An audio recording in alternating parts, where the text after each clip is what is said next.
Today I wanted to take a look at the 2009 film World's Greatest Dad.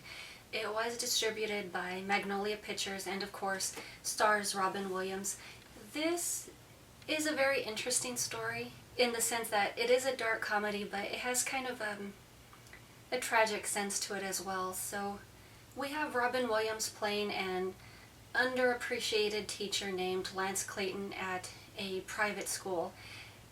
His co-workers don't think much of him, his son treats him like garbage, and his girlfriend's just a total slutbag.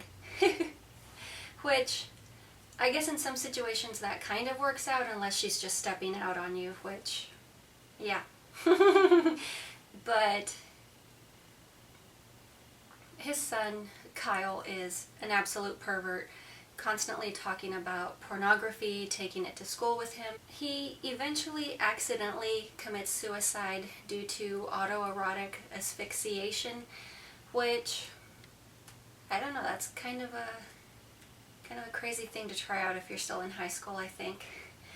But he accidentally hangs himself, and of course Lance, not wanting to, I guess, deal with the humiliation or just kind of clear up his son's name, make him seem like less of a pervert, obviously takes him down from where he's hung himself from, cleans him up, writes a fake suicide note, which is very eloquently written, which should have been a tip-off right from the beginning because the boy was not very bright. There were even discussions on having him transferred to a special needs school.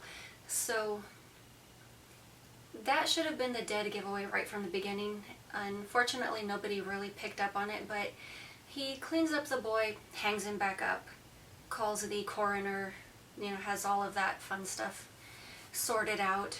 What no one had anticipated is the fact that the suicide note is somehow obtained and published in the school paper. It causes a big sensation. Everyone's moved, they're touched, all of a sudden they're in love with this one person that everyone just hated and despised. And only Kyle's best friend is the only one who is pretty much just saying there's no way he could have written that, which should have been a dead giveaway to a lot more people, not just his best friend. But his father just kind of continues with the ruse. Eventually things get so far blown out that the father, Lance, pins a fake autobiography, or just kind of a fake journal, which they print out and pass around the school. Of course, Lance, who has aspirations of being a writer, so he's just eating up all of the attention, and not necessarily the best way to go about things, but he totally takes advantage of the situation and is loving the attention. During this period, his fast and loose girlfriend, pun intended, returns back to Lance because obviously she had run off with another teacher who managed to get some paper or some story published in a national magazine of some sort.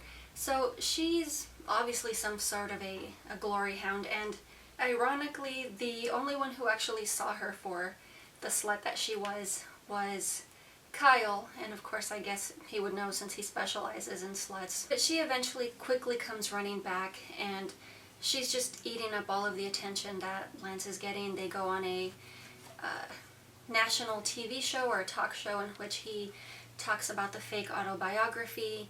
She spends so much time primping herself even though she's not the one being interviewed, and obviously it cannot end well. One of the things that I really liked about the discovery of the suicide scene, even though it's a very grim thing, but it was extremely well acted. You could see a lot of the tension and emotional despair which Robin Williams was displaying.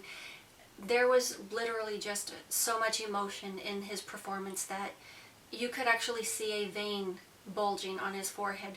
So he was extremely very focused and very intense with that scene. And it really is a very moving and heartbreaking scene. Anyone who has ever lost a family member or a child, it is completely believable, just the emotion that's just flowing out of him in that one scene. And I really cannot say enough. I mean, it was literally the best scene in the entire movie, and something like that is difficult to carry. You can't just play grief as though it were some everyday occurrence, because it really isn't. So eventually Lance obviously becomes the popular teacher on campus. Everyone wants to know about his son. The students, I mean, all of the students want to know about his son. Everyone joins his creative writing class, which had pretty much been flopping the entire semester. They were even considering canceling the course because not enough people were enrolled.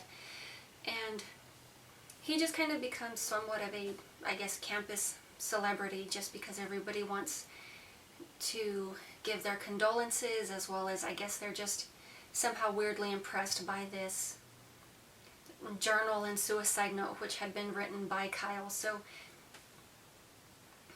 eventually things get to the extreme where they are doing a library dedication ceremony in honor of Kyle, and